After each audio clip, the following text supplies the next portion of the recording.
Bonsoir tout le monde, nous sommes Lag BaOmer, donc le 33e jour du Homer. Je fais ce petit cours-là pour l'élévation de l'âme de, s'il a besoin, Bichlal, de Rabbi Shimon Bar Yochai, un des plus grands tzaddiks de l'histoire juive, qui a écrit, qui a mis, on va dire par écrit, euh, les secrets de la Torah orale, qu'on appelle la Kabbalah. Les Kabbalah, pour ceux qui ne savent pas ce que ça veut dire recevoir, de maître à élève, les Kabbel. C'est aussi la source du mot Hakbala, ça veut dire quelque chose de parallèle, une Torah qui nous projette, si on peut dire comme ça, dans les mondes parallèles au monde de la matière, même s'ils ils sont imbriqués les uns dans les autres, les mondes.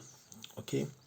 Donc, que par le mérite de Rabbi Shimon, qui a écrit son Zohar il y a 1700 ans, à peu près, un peu plus, nous puissions vaincre nos ennemis, que tous les hypocrites, toutes mauvaises personnes, tous les menteurs qui existent dans ce monde-là, grâce au feu de sa Torah, soient détruits à jamais, et que l'humanité rentre avec Israël dans une ère meilleure, une ère plus juste et moins hypocrite.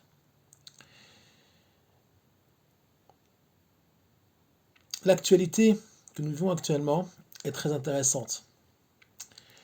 Nous voyons que finalement, la Grande Amérique, finalement, comme les autres, est en train de se corrompre pour un bol de lentilles. Comme Esav étant le frère de Yaakov, qui a perdu donc son droit d'aînesse par Yaakov pour un bol de lentilles. Il lui a vendu son droit d'aînesse pour un bol de lentilles. Il avait faim, il fallait qu'il mange tout de suite, il ne pouvait pas attendre. Donc finalement, il a vendu son droit d'aînesse pour de la matière, pour des cadeaux, pour un cadeau. Pourquoi les lentilles? Aussi parce que les lentilles représentent le cercle de la vie, représentent le monde d'en bas tel qu'il est, le monde de la matière, le monde des cadeaux, le monde de l'argent. D'ailleurs, on retrouve puisque les lentilles c'est rond, on retrouve ce rond-là, on va dire, non pas cette symbolique, parce que la symbolique c'est quelque chose qui enlève de l'essence d'une chose, mais on va dire, on va retrouver cette idée-là dans le Egel Azahav, à savoir le veau d'or, puisque Egel veut dire en hébreu aussi un veau, mais ça veut dire aussi rond. Rond, pourquoi? Parce que finalement, le Egel, qui va devenir une vache plus tard, ou un taureau, est tout simplement la bête la plus grossière, celle qui travaille la terre, celle qui va tirer la charrue, celle qui va permettre donc aux agriculteurs de pouvoir travailler la terre. C'est, on va dire, l'idée de ce monde-là, le monde d'en bas. C'est quoi le Gelazava, la faute du veau d'or? C'est tout simplement Moshe étant en retard, apparemment, mais ils avaient mal calculé en fait. Il ne redescend pas du mont Sinaï, il pensait que Dieu finalement l'avait pris, l'avait tué, ou il y a eu, en tout cas, il y a eu un accident de parcours. Et finalement, ils ont dit, ben, si c'est comme ça, alors nous, il nous faut un Dieu tout de suite. Il nous faut un culte tout de suite. Ok? On va tout de suite rentrer dans autre chose. Et ils vont créer un veau d'or. Et qui c'est le il? Ben, c'est le Rav. Les peuples non juifs qui sont sortis d'Égypte avec Israël, ils vont corrompre d'ailleurs Israël pour ça, puisqu'une partie d'Israël va aussi tomber. Et ceux qui n'avaient pas on va dire, la force d'attendre, ceux qui étaient pressés, c'est pas tout le Ham Israël qui est tombé, ceux qui étaient pressés, on va dire, d'avoir Mashiach now, ok, ceux qui étaient pressés d'avoir le Mashiach tout de suite sans construire, on va dire, les réceptacles, les kelim, pour pouvoir recevoir la lumière de la Torah.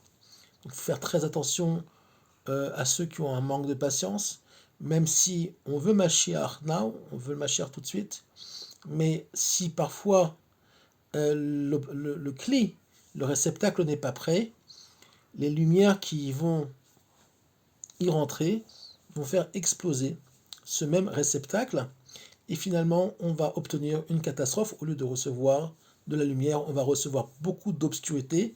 Non pas que, on va dire, l'obscurité soit une mauvaise chose dans ce cas-là. L'obscurité dans ce cas-là, c'est beaucoup trop de lumière par rapport à ce qu'on appelle kelim meutim, à savoir peu de réceptacles. Donc c'est comme si je vous mettais une torche électrique très très puissante dans les yeux, vous allez voir quoi? Rien du tout. Vous n'allez pas voir de lumière, vous allez être ébloui, vous allez voir du noir. Et bien c'est pareil, l'obscurité n'est pas forcément quelque chose de négatif, pardon. L'obscurité est parfois et très souvent un manque de réceptacle pour recevoir une lumière très forte. Donc c'est ce qui s'est passé finalement, euh, on va dire, la lumière de Matan Torah étant très forte, leur manque de patience a créé donc ce veau d'or qui a été une faute extrêmement grave, mais pas la plus grande de toutes, puisqu'on sait très bien que la faute la plus grave qui a été faite par le peuple juif, le peuple hébreu, dans le Sinaï, à la sortie d'Égypte, c'est la faute des explorateurs, à savoir les grands d'Israël de l'époque, à part Yoshua ben Nun et Caleb ben Yefune, qui ont refusé.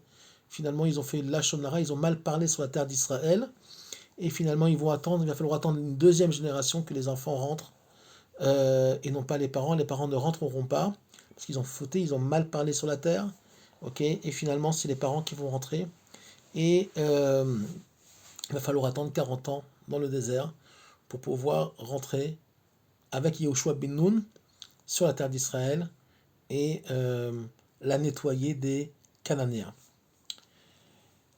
Qu'est-ce qui se passe actuellement? Eh bien, finalement, on voit que Trump, qui est un homme d'affaires avant tout, pour un bol de lentilles, comme on dit, il est en train de se faire acheter par le Qatar. Il a reçu un avion de plus de 400 millions de dollars, tout neuf, magnifique. On sait que Trump aime le luxe, il aime ce monde-là, il aime le monde de la matière. Il n'en a jamais assez. Pour ceux qui connaissent un peu la psychologie de Donald Trump, ils savent que c'est quelqu'un qui, jusqu'aujourd'hui, même s'il est très très riche par lui-même, il aime les choses chères, il aime les choses qui brillent, d'accord?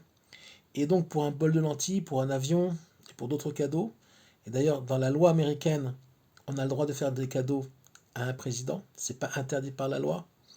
Même cet avion-là, il va le garder, d'ailleurs il faut le savoir, après son mandat.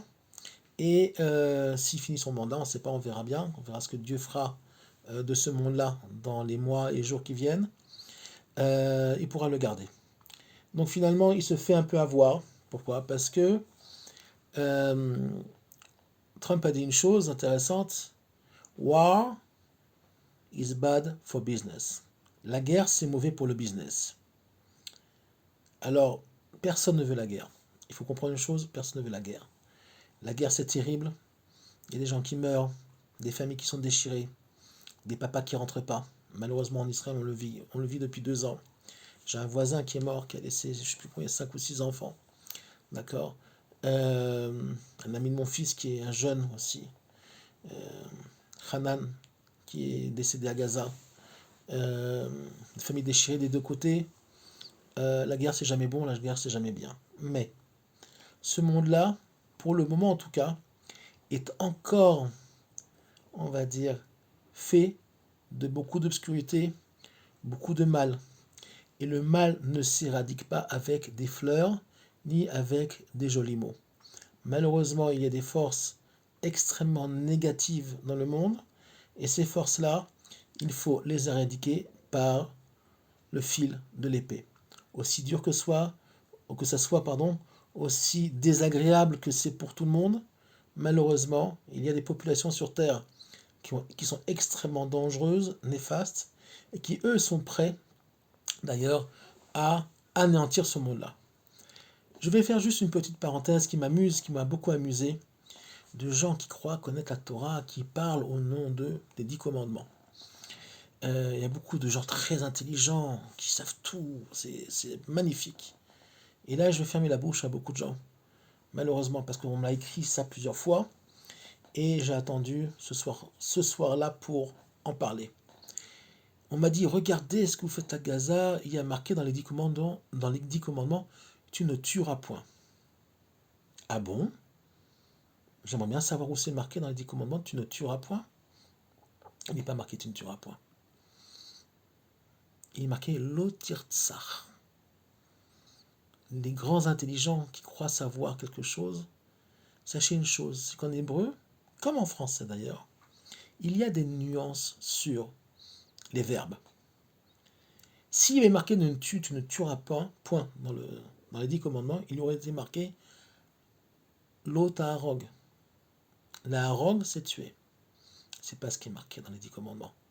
Dans les 10 commandements, il est marqué lo tirtsar. Tu n'assassineras pas. Quelle est la différence entre assassiner et tuer? Eh bien, c'est très simple.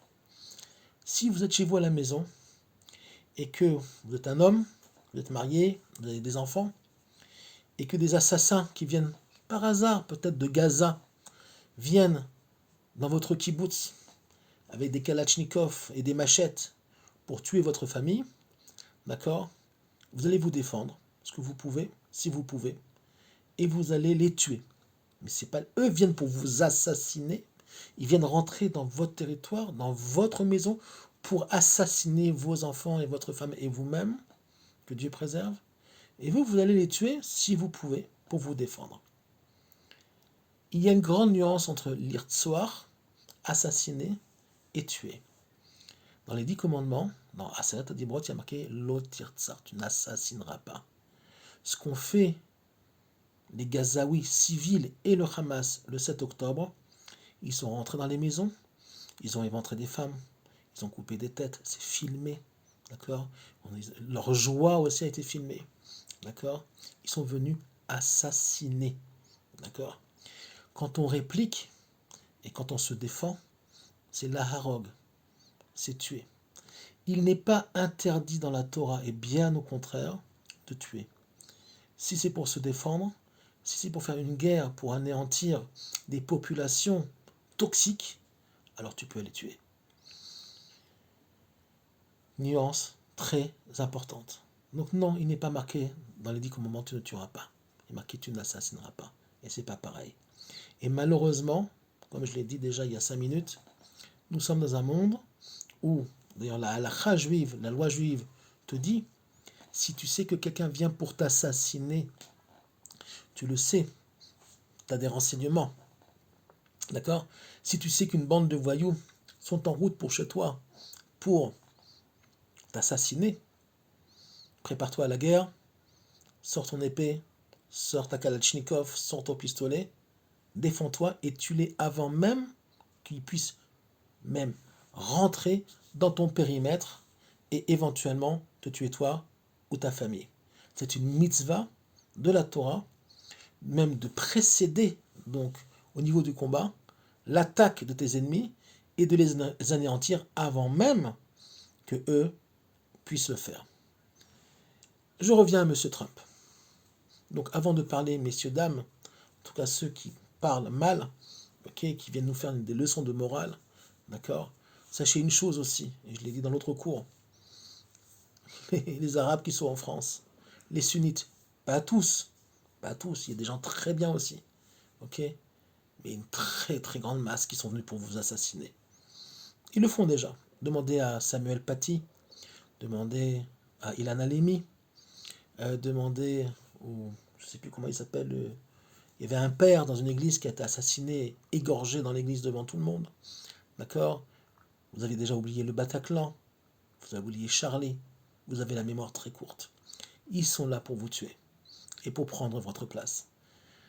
Alors, il y a des voix qui vont me dire oui, mais non, on ne les laissera pas faire. Vous avez un président et un système qui est là pour les laisser faire. La porte est ouverte au massacre et vous verrez que j'ai raison. Malheureusement, les juifs sont aussi des cibles, pas que les chrétiens. Et les gens, on va dire, même les musulmans, de bonne intention.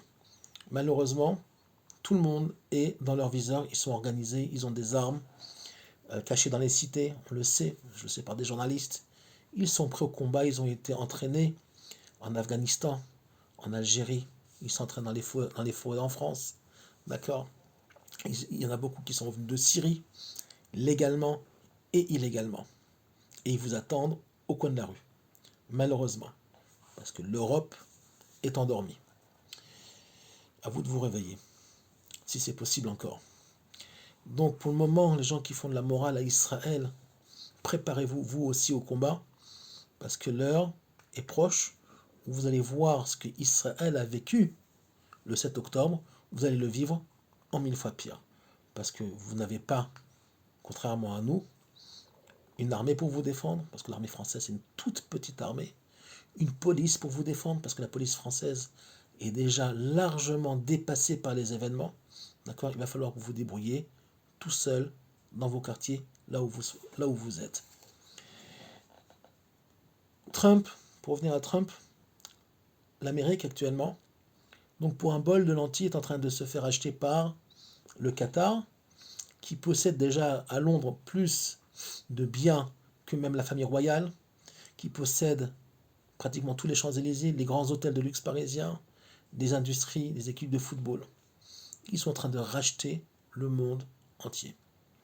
Et oui, avec de l'argent, on peut faire beaucoup de choses. Mais, ce qu'ils ont oublié, tous, que ce soit Trump qui fait maintenant le malin et qui a vendu beaucoup, on va dire, de technologie américaine à ces fous furieux. Parce qu'il faut savoir une chose, c'est que l'islam sunnite est très intelligente. Ils font ce qu'on appelle une houdna. Une houdna, okay, dans la culture islamique, c'est, tu regardes ton ennemi, tu vois qu'il est plus fort que toi, qu'il est dangereux, tu lui tends la main, tu fais la paix avec lui, ok? Tu lui fais des cadeaux, donc tu l'achètes, tu lui fais des sourires, tu fais des danses avec des sabres, d'accord? Et puis des filles qui font comme ça avec leurs grands cheveux, je ne sais pas si vous avez vu, d'accord? C'est très joli, d'accord? Mais dans leur mentalité, dans leur préparation psychologique, ils s'apprêtent à faire la guerre et à conquérir pas que l'Europe, mais les États-Unis, le Canada aussi, entre autres. Israël, ils voudraient bien, mais ils n'y arriveront jamais. Je ne sais pas combien Trump est conscient de ce qui se passe, mais on a vu depuis la guerre du Vietnam que là où les Américains mettent leurs pieds, le chaos s'ensuit. D'accord? Donc là où ils mettent les pieds, regardez ce qui s'est passé au Vietnam, regardez ce qui s'est passé en Afghanistan, regardez ce qui se passe en Irak. Ils ont enlevé effectivement un dictateur, Saddam Hussein, en pensant qu'il serait remplacé par quelqu'un de plus, on va dire, de plus pro-occidental. Finalement, malheureusement, l'Occident ne comprend pas l'Orient. L'Occident ne comprend pas la mentalité musulmane, ils ne comprennent pas comment ils fonctionnent. Les musulmans ont le temps, l'islam a le temps. Ils font des cadeaux, ils apaisent le fauve en lui donnant un gros steak bien juteux. Ok. L'autre, ils leur vendent la technologie, des armes, ok, qui un jour se retourneront contre lui et contre tous ceux qui sont épris, si on peut dire comme ça, de liberté et de démocratie.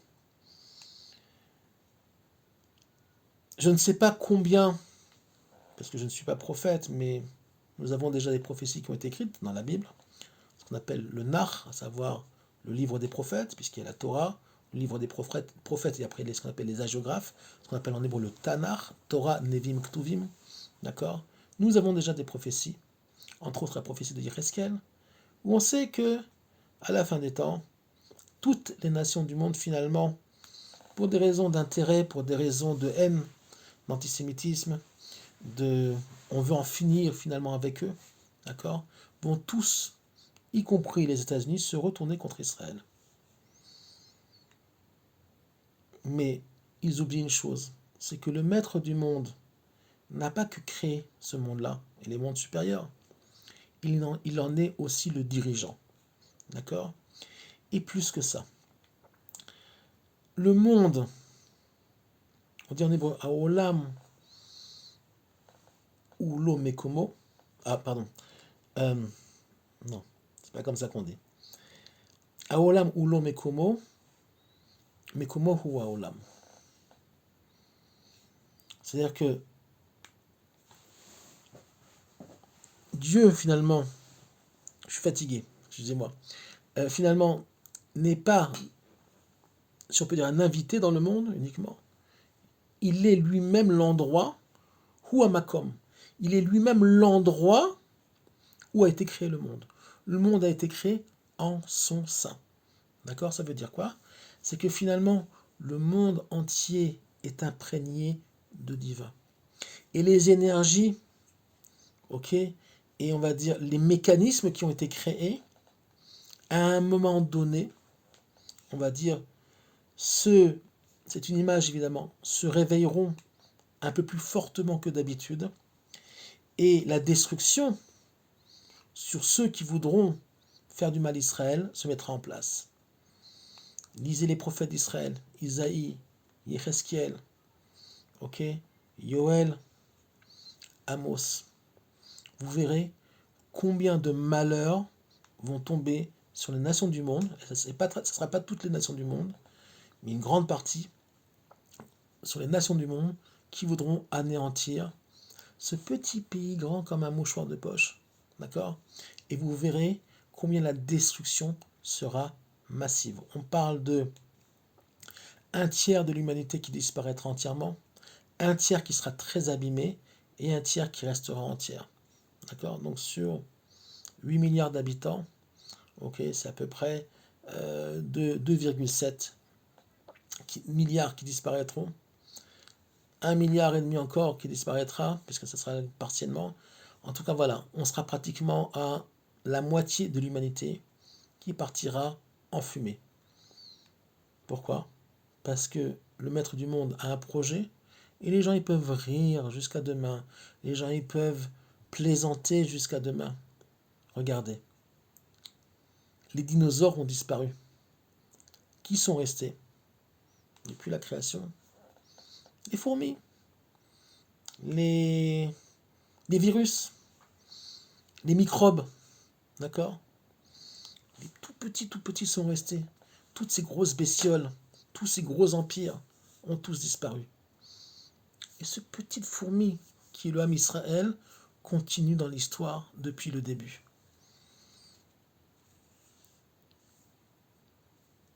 Plus tu es grand, plus tu as de fortes chances de disparaître. Regardez, nous sommes sortis d'Égypte, qui était le plus grand empire de l'humanité. D'accord? La plus grande force spirituelle et d'ailleurs de paganisme, plus grande force militaire et économique, pas que du Moyen-Orient, mais de l'humanité à l'époque. On en est sortis. Ils sont tombés. Nous sommes sortis de Babylone et de Perse.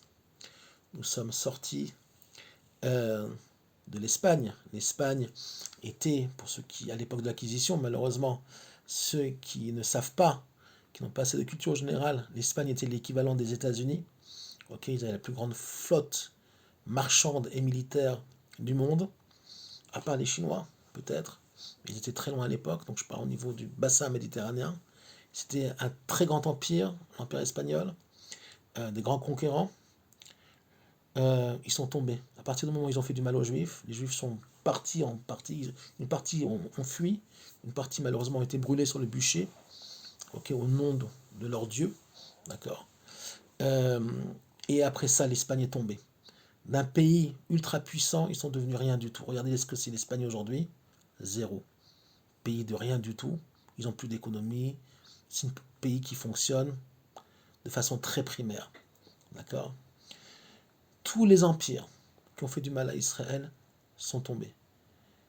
Et aujourd'hui, ce n'est pas un empire qui veut faire du mal à Israël, mais une coalition mondiale, comme c'est marqué dans les prophètes d'Israël. Donc tout est en place.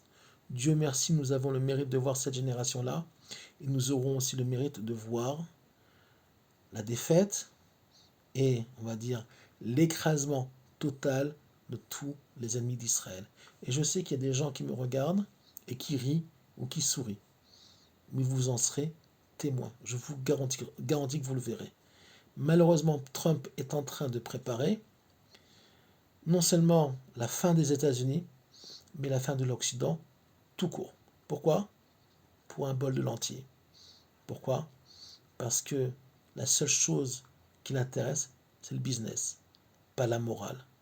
Il n'a pas de problème de se prendre en photo avec Giuliani, le terroriste de Syrie, qui a pris la place d'un autre terroriste, Assad, qui a lui-même fait assassiner des centaines de milliers de ses compatriotes. Lui-même, je vous rappelle, ce Giuliani-là est un ancien de Daesh. Okay, ils ont crucifié, il y a 2 mois, des chrétiens. Ils ont massacré et violé des alaouites, des chrétiennes aussi. D'accord? Et il a été reçu à l'Élysée comme un Premier ministre, un président. Ok? Trump s'est pris en photo à côté de lui, à côté aussi des dirigeants du Qatar qui financent le terroriste mondial, dont le Hamas, mais pas que, les frères musulmans qui sont installés en Europe, en France, en Angleterre, en Belgique, en Allemagne et ailleurs, qui préparent, eux, la solution finale pour les Blancs d'Europe. Je vous le rappelle, d'accord? Donc voilà avec qui Trump s'est pris en photo ces derniers temps. Pourquoi?